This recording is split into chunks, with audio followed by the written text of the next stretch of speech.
Good morning to our audience in the United States. Good afternoon to our friends in Europe, particularly in Sweden today, and welcome to our participants from all around the world. My name is Fred Kemp. I'm the President and CEO of the Atlantic Council, and I'm delighted to welcome you all today for this special edition of Atlantic Council Front Page, our premier live ideas platform for global leaders to discuss the defining challenges of our time. The special edition is for International Women's Day, and we are honored to be joined by Linde, the Swedish Minister for Foreign Affairs, who will discuss how to mainstream gender into foreign and security policy. Minister Linde, it was an honor to speak to you at the Munich Security Conference just hours before our Ukrainian friends that we met there headed back and faced the Putin invasion. We had all anticipated something potentially awful in Munich, but I'm not sure that we knew just how deep the horrors would be, nor could we have anticipated how courageous, how resilient, and how committed the Ukrainians were to the values of freedom, democracy, independence, and sovereignty that are at the heart of the Atlantic Council's purpose and, of course, our common transatlantic purpose. We are at an inflection point for the transatlantic community with this first war of this scale in Europe since the Second World War. The Russian invasion of Ukraine has not only shattered Ukraine's dreams of peace and democracy, but also challenges the basic pillars of the rules-based international system we're all living in. So why talk about gender mainstreaming today, this month, this day, and beyond? At a time of systemic competition, when the principles we hold dear are so under assault, we need to learn what makes us stronger. And that is our ability to be united in our diversity, in our democratic systems, in our values, which treasure the political inclusion of all communities. And finally, our constant and if imperfect pursuit of equality on all fronts. In the Atlantic Council and at our Scowcroft Center for Strategy and Security, which is hosting this event, we work to develop sustainable, nonpartisan strategies to address the most important security challenges facing the United States and its allies and partners. That is our purpose. The center honors General Brent Scowcroft's legacy of service and embodies his ethos of nonpartisan commitment to the cause of security, support for U.S. leadership in cooperation with allies and partners, together with allies and partners, and dedication to the mentorship of the next generation of leaders. As we work to establish a new project focused on gender and international security, we do so with the strategic mindset that characterized General Scowcroft and his namesake center. And we treasure the example set by Sweden and Minister Linde's remarkable leadership on this topic. Few know better the true meaning and value of this effort than Minister Linde, who is overseeing one of the leading architectures for feminist foreign and security policy in the world. We are honored to have you with us today, Madam Minister, and hope to learn from your experience. We'll save some time for questions, so I want to encourage everyone joining the conversation online today to leave your questions using the Q&A box at the bottom of your screen on Zoom, or tweet us at Atlantic Council using hashtag AC Front Page and hashtag IWD 2022, standing for International Women's Day 2022. I would be remiss right now if I didn't also salute the director of our North Europe office in Stockholm, Anna Wieslander. It's so nice to have you here, Anna. And also the director, senior vice president of the Atlantic Council, Barry Pavel, who leads the Scowcroft Center so well.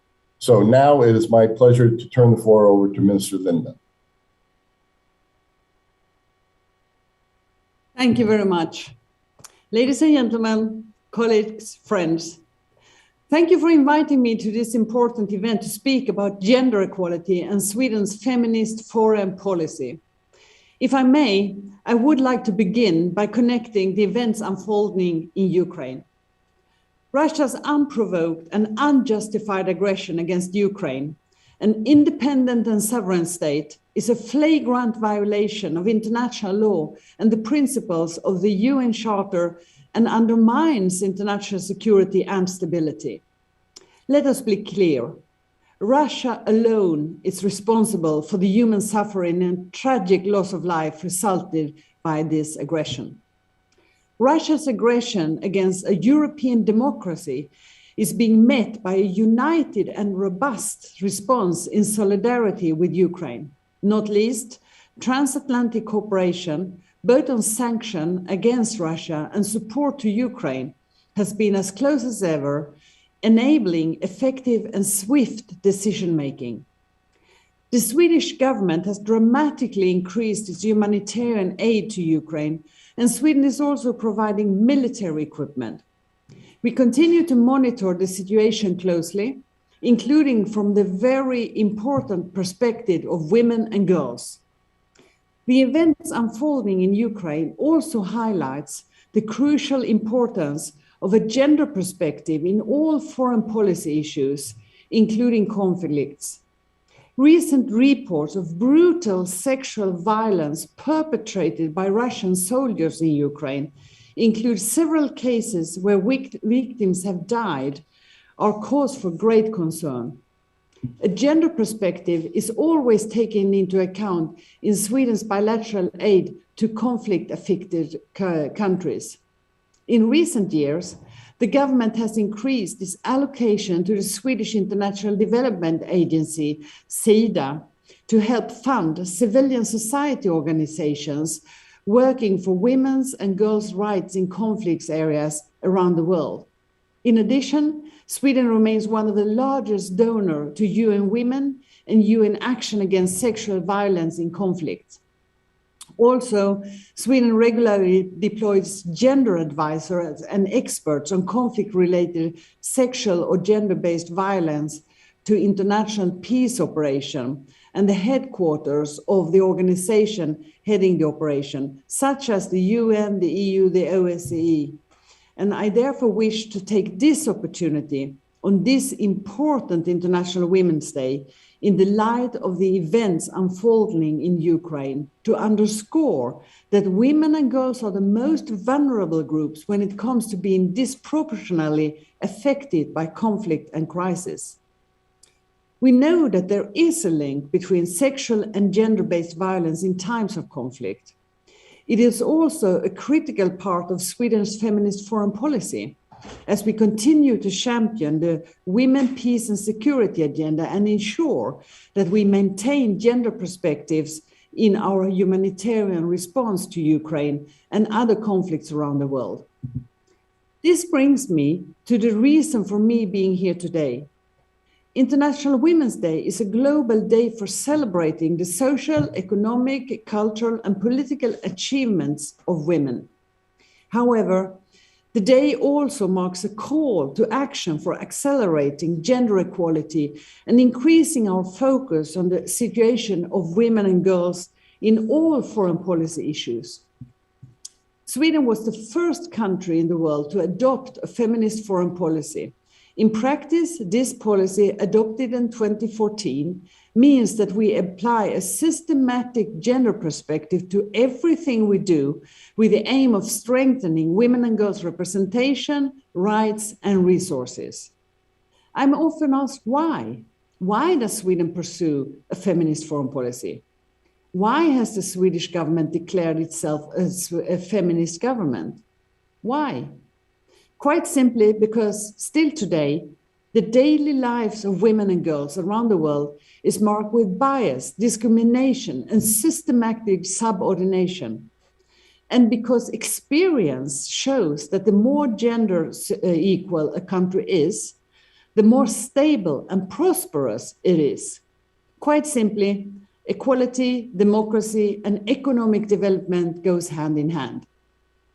As we know, societies in which women are economically and politically empowered are more peaceful and less violent societies.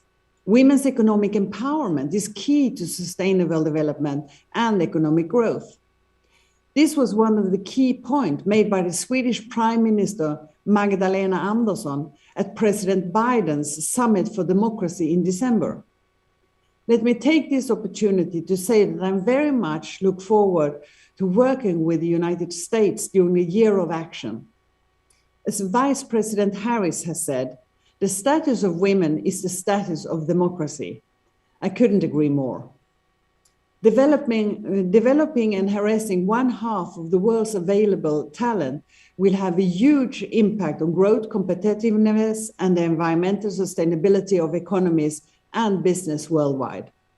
The OSCE estimates that the increase in women's employment rates account for between 10 and 20% of the overall average annual growth in Sweden and the Nordic countries over the past 50 years. In other words, it makes no sense, economically or otherwise, to exclude half the population from the labor market and from active participation in the economy. Ladies and gentlemen, by pursuing a feminist foreign policy, Sweden has put gender equality and human rights at the top of our agenda and at the very core of our foreign policy. I'm proud that Sweden has been part of establishing a feminist foreign policy as a new standard. In addition to Sweden, there are now 6 other countries pursuing a feminist foreign policy: Canada, France, Luxembourg, Spain, Mexico, and most recently, Germany. We hope that more countries will follow suit. That said, it's important to emphasize that no country is flawless, but ambitions to constantly improve is key. We did not form a feminist government or adopt a feminist foreign policy because we are perfect. We did so because we recognize that we all have a lot of work to do, both at home and abroad. Sweden is a co-leader of the Global Action Coalition on Economic Justice and Rights, Gender, within the UN Women's Generation Equality Forum. In this context and beyond, Sweden emphasized that work promote gender equality and women's economic empowerment must be systematic and take place at societal level. We need to build gender-responsive public governance system and counteract discriminatory laws and policies. We must create gender-responsive social protection system, such as affordable childcare and parental leave, and we must ensure women's equal access to productive employment. In today's world, we see many advances in gender equality, but we also see setbacks.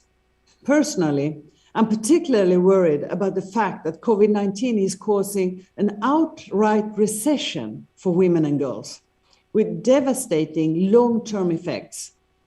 I'm also worried about the pushback against women's and girls' human rights. Increasingly, we also see systematic attacks against agreed language on gender equality, undermining not only the language itself, but our ability to focus on the real problems at hand. Globally, the gender poverty gap is widening. All this poses a serious threat to gender equality and to the economy. What we are seeing is a recession for women and girls.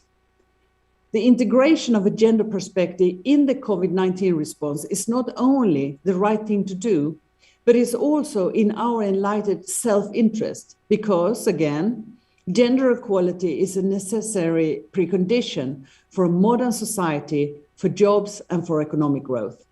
We mustn't exclude half of the population when we restart the economy. Several studies show that the comprehensive gender equal welfare state is also a society that is more resilient to crisis. Yet, as the World Economic Forum 2021 Global Gender Gap reports, it states that it will take almost 100 years to achieve global gender equality, and it will take more than 250 years to achieve economic gender equality. This means we must work on several fronts. We must level the playing field. for women's political participation locally, nationally, and internationally. We must work on legislation and eliminate legal obstacles that hinder women's political participation. We must establish and promote independent institutions against discrimination, appoint gender-balanced representative bodies, and gender mainstream policies and budgets. And we must work on changing norms. Sweden is also fully committed to advancing the important work being done of the Women, Peace and Security agenda within the UN, in other important organizations such as the OSCE, and together with our key partners such as the United States. Our joint efforts are indispensable, both to keep this at the top of the agenda and increase our focus also in our field presence.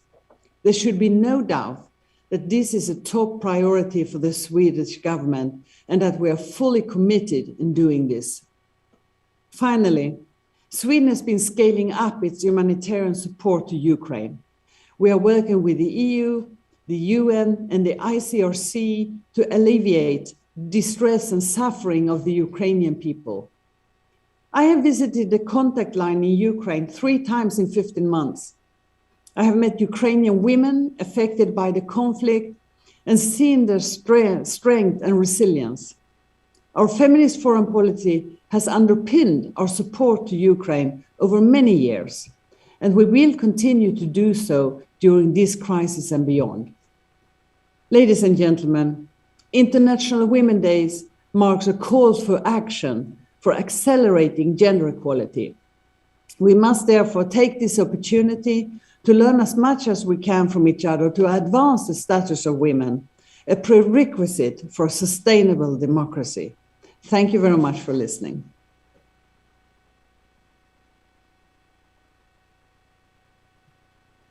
Thank you, Minister Linde, and good morning or good afternoon, everyone. My name is Corey Flusser, and I'm a non-resident fellow with the Atlantic Council's Transatlantic Security Initiative in the Scrowcroft Center for Strategy and Security, and I'm a senior specialist with the Forge Group, LLC. I am delighted to be moderating the fireside chat with you today, Minister Linde, on International Women's Day. The focus of our discussion is on gender mainstreaming within foreign and security policy and decision-making. And I think it's especially critical given the ongoing war in Ukraine. So I want to fit in as many questions as possible in the short amount of time that we have. Again, if you're joining us on Zoom, please do feel free to use the question and answer function on your screen to share questions with us. For those of you who are following on social media, please send us questions by tweeting at Atlantic Council using the hashtags ACFrontPage and hashtag IWD2022. With that, let's go ahead and get started. So, Minister, you mentioned many areas that Sweden follows to advance the Women, Peace and Security agenda, its feminist foreign policy. You highlighted socioeconomic empowerment, healthcare, gender balance, and that's a lot. And I was wondering if you could share with us how you prioritize. You know, if everything is a priority, then it's hard to, get after certain outcomes. But could you tell us a little bit more about Sweden's approach, how you went after certain issue areas, and how you chose those issue areas to prioritize for gender mainstreaming? Thank you very much. Well, the whole point of the feminist foreign policy is to put your gender glasses on everything you do, to have a mainstreaming, both in policies and in budgeting, for example. But of course, we have some priority areas. The Women, Peace and Security is one of the priority areas, also because Sweden and I personally chaired the OSCE, the Organization for Security and Cooperation in Europe, last year. So we wanted to put this Women, Peace and Security agenda as a priority. Meaning, for example, inviting all military advisors to the Nordic Center for Gender in Conflict. Everybody thinks those things, even if you're a gray-haired admiral. Kind of concrete action for OSCE to do. As one example, I appointed an advisory group on women, peace and security, asked all the heads of mission to have a gender analysis on the missions, and also special representative on gender. Another of the priorities is the economic empowerment of women. And here we are in the leadership of the UN Women Gender Equality together with 500 countries, but also NGOs and organizations like the Gates Foundation to see how can we get women out in the workplace, how can we have affordable childcare, how can we make labor market also suitable for women and use the whole potential of women. And the third thing I want to mention is, of course, the sexual and reproductive health and rights, where we have seen a big backlash in many countries, in many multilateral fora, where they don't want to work with sexual and reproductive health and rights, and where we try together, not least with other female foreign ministers, to put the agenda, put this issue back on the agenda, but also to fight back when they try to take it away. And we see this in many of the organizations that I, as a foreign minister, take part in. That is not only in you think some countries before, but European countries, African countries, Latin American countries who go together and push these issues away from the agenda. So there were 3 concrete examples of our priority. But the most important is to have the gender glasses on all issues. Thank you, Madam Secretary. This is often why I wear my largest glasses, to make sure that my gender lenses are appropriately large. So I wanted to follow up on, you really emphasized driving home this focus of women and girls and ensuring their rights, their needs are upheld, empowered, and protected. But we also know that gender is inclusive of men and boys, different gender minority groups, and that often many feminist foreign policy agendas have an intersectional approach where we try to be inclusive for the intersection of race, religion, ethnicity, and how that creates different types of vulnerabilities or opportunities for different groups. And I was hoping you could share some of Sweden's approach to ensuring your feminist foreign policy applies an intersectional lens in its gender lens to foreign policy and security decision-making. Well, thank you very much. It's a very important question, because when it comes to intersectionality, that is something that we try also to be very aware of, and not least the last years. I mean, we started this feminist foreign policy already in 2014. And we didn't so much have this perspective then. But now, when we have done our new action plan, we have put the issue of intersectionality into these action plans, because we think it's very important, not only that you have those flashy headlines, but you take down everything into exactly what are you going to do, how are you going to do it, and also how are you going to let the whole Ministry of Foreign Affairs and all the embassy and everybody work in the same way. And this new plan, we have every year, we have a 5-year plan, and then we have for every year, we have put the issue of intersectionality in the forefront, which we didn't do before. So I think it's very important that we work in this way, which is in some cases a new way to work, for example, for diplomats and so on. So it's important that we take a political leadership in this and underline that this is the way that you need to work.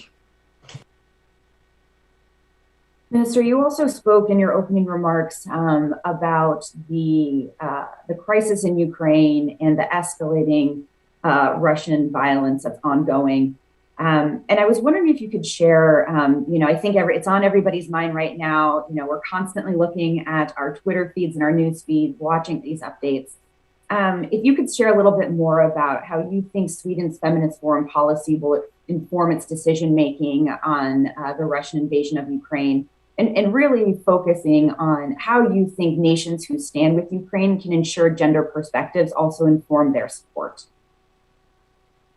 Well, thank you. First, I think it's important to underline again that the unprovoked and unjustified aggression that against Ukraine by Russia is a flagrant violation of international law and the principle in the UN Charter. And we need to put the responsibility where it should rest. The responsibility is solely on Russia. And also, as I said before, it is important to raise awareness of the fact that women and girls are the most vulnerable groups when it comes to being disproportionately affected by conflict and crisis. As I said, I visited the conflict line. That is the line that goes between those areas that has been controlled by Ukraine before and those in the Donbas area that has not been controlled by the government. Here I met women's group and they showed me both daycare center, schools that were totally being shelled at, and there were bullet holes. They couldn't even go to a park with their children because the park was on an area where there were so many mines that it was totally dangerous for the children to go there. They showed me where children has lost their foot or a hand because they have taken up grenades from the ground and thought it was something to play with. And in the humanitarian aid that we are now giving, we are giving about $640 million about. We also have women and girls perspective. Also, when it comes to medical aid and so on, you need to have a gender perspective because you need different things if you're a woman and girl and if you're a man, obviously, but it's not always that you put these gender lenses on. It's also important to have documentation, and we have, together with some other countries, refer the situation in Ukraine to the Office of the Prosecutor of the International Criminal Court in Hague. I spoke to my female foreign minister colleague in Bosnia and Herzegovina, and she said that this is one of the most important parts when it comes to healing after a war or conflict. If you remember, in the Balkan Wars, there were systematic rapes and sexual violence, and unfortunately, not all perpetrators has been held accountable, and there is a risk of impunity. This has also happened in other conflicts where you want to put this issue aside because it's shameful, it's hurting. We all know about Yazidi women, for example. It's in conflict after conflict that this is used in a more systematic form as a tool of war. Sometimes we have even called it a weapon of mass destruction when it's systematic rapes. We haven't got that information yet from Ukraine. We have got so far cases that has happened, but we need to take that up anyway and put everything to the International Criminal Court. Thank you. Thank you, Minister. You raise a great point about making sure that we remember these lessons of the past, particularly from the conflicts in the 90s, and anticipate and look for those indicators and warnings. I wanted to, before I turn it over to our question and answer part of this event, I have one final question for you. Looking to the future, on International Women's Day, what do you hope the feminist foreign policy for Sweden can accomplish for the future of your country and the world? Thank you very much. Yes, for Sweden, We have, and I can do some advertising here. You can look on our homepage to see both what we have gained so far when it comes to rights, resources, and representation by pursuing a feminist foreign policy, and our plan of action for the coming years. And it's everything from when it comes to rights, to see that women and girls get the same rights as men and boys. In everything, and here of course it's not only in Sweden but maybe more as a feminist foreign policy, to see that the women and girls have the same rights. It's everything from that you should have the right to work, the right to choose your own life, the right to have a bank account, the right to have the same possibility to be when you are in a court, not to have a gender bias sentences. Is so many things. When it comes to representation, that's quite obvious. I mean, I used to be Minister of Trade, and we had a large majority of the trade secretary all over the world were male. And I decided that they could not appoint any new trade secretary until we get up to a certain level. And now we have the same with the honorary consuls. A large majority of the honorary consuls around the world were male. And I have said not until we reach a certain level, we appoint more men. We already have 50-50 when it comes to ambassadors. And I think that there are things like this when it comes to representation that is important. The last R, as we see it always, representation, rights, and resources, is that when it comes to, for example, development cooperation, we see to that resources are specifically going to women and girls and to women's organizations and to issues that is important for women and girls.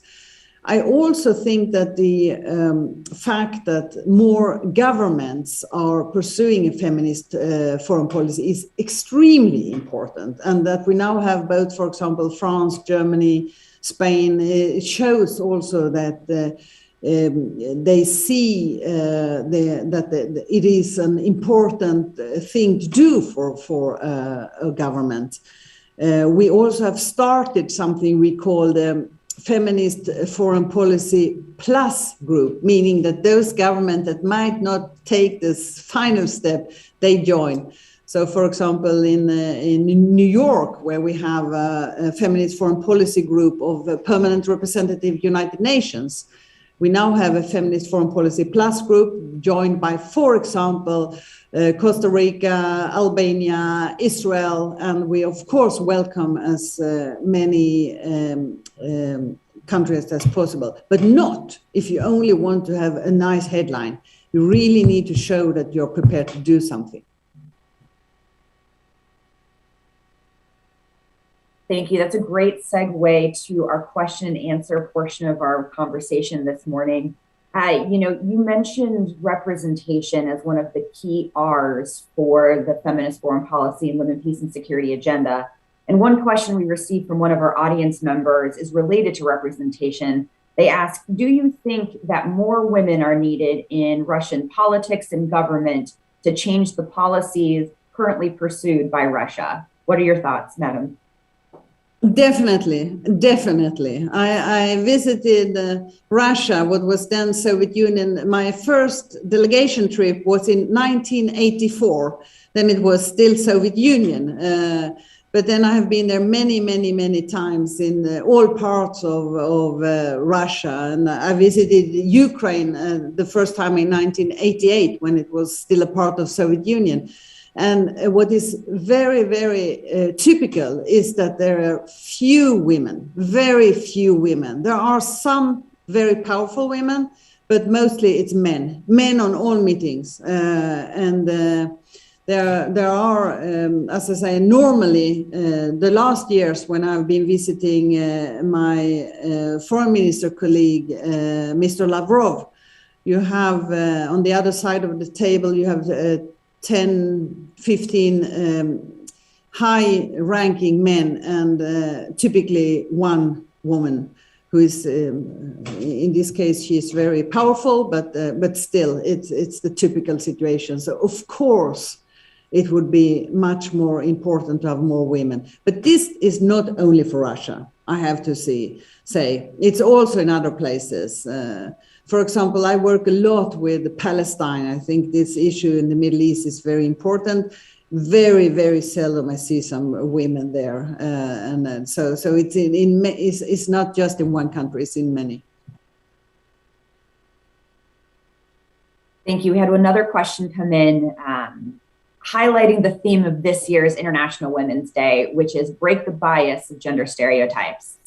And one bias I know that we face in the foreign policy and security community is that gender or applying a gender perspectives is a soft issue, and there are other hard areas of international security that are more important. What do you say to those people who consider gender a soft issue, and how can we overcome this bias? Thank you. Yes, we know that if there are more women involved, there is more peace. And there is a lot of research on this, actually. And that's how we look at it. And as a chairperson of the OSCE last year, we had three main priorities. And one of the main priority was to uphold the concept of comprehensive security, meaning that security is not only hard security, like with military equipment and so, but it's also soft security with gender equality, civil organization taking part, economic empowerment of women. Everybody isn't, clear of the fact that economic empowerment is often a prerequisite for getting women into the peace work and mediators work, for example. We started in Sweden a women's mediator network that has now been a Nordic mediator network, and now they have women mediator network in many, many parts of the world. There are so many things you can do. For example, my special representative on Caucasus, former Vice Minister Annika Söder, when she worked last year with Geneva discussions on Southern Caucasus, she put as a goal to have women taking part in the negotiations, which they hadn't before. And that was a result of her work. When we had meetings in Sweden about Yemen, we asked the negotiators to put women into their negotiating delegation. It was a poor result. One woman was in one of the delegation. But what we did then was to invite, together with UN, who led the negotiations, women from both sides to come and stay at the same place where the negotiations took place, so that the women met with the delegations on breakfast, on lunch, on dinner, and in this secluded place where when you have negotiation, often it's away from a city center or anything, and this actually proved to be a very good thing. So it is important that you do it systematically, that you always insist on having women, for example, in all part of the conflict cycle, before, during, and after a conflict. And also that you have the women, peace and security agenda on the ground in the missions. That's extremely important. And there are ways to do it. As I said, the Nordic Center for Gender in Military Operations, they train troops that are going out on missions all over the world to have a gender perspective. And it's really, really important and good work. So I will push for women to be including as actors in peace efforts, as all too often they are not. Thank you, Minister Linde. I did have the opportunity of being trained at the Nordic Center for Gender and Military Operations Gender Advisor course, and it is a great education that I'm still applying today. So that is all the time that we have today for question and answer. Minister, thank you so much for sharing your time and expertise with us. We appreciate the examples and the realism, but also truly the optimism for the future and the importance of a feminist foreign policy and the women, peace, and security agenda. So thank you again for your time. With that, Sahana, I'll turn it over to you for closing remarks. Well, the pleasure is all mine. Thank you for very interesting questions. And please go to a webpage close to you and look up for the Feminist Foreign Policy.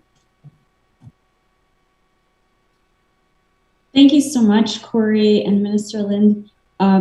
This is such a fascinating discussion.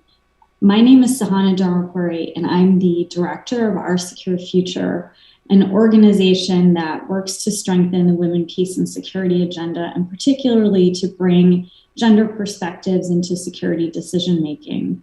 On behalf of the Atlantic Council and Our Secure Future, I really want to thank Minister Linde for taking her time and expertise today, as well as for her political leadership on this critical issue.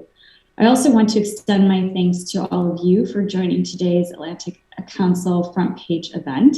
It's so important to have these discussions, not only on International Women's Day, but all 365 days of the year. Integrating a gender lens into foreign and security policies, especially those of the United States, its allies and partners, is not only the smart thing to do, as we've heard today, but it's the right thing to do.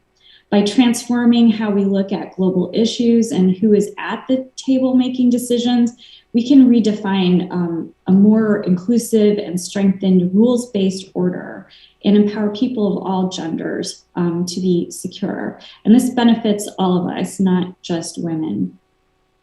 To this end, I'm really proud to announce that Our Secure Future is partnering with the Atlantic Council to produce innovative programming that intends to do just this, changing the future of our shared defense and security by mainstreaming gender into the discussion wherever it's taking place, from the public arena to the highest levels of policymaking and decision-making.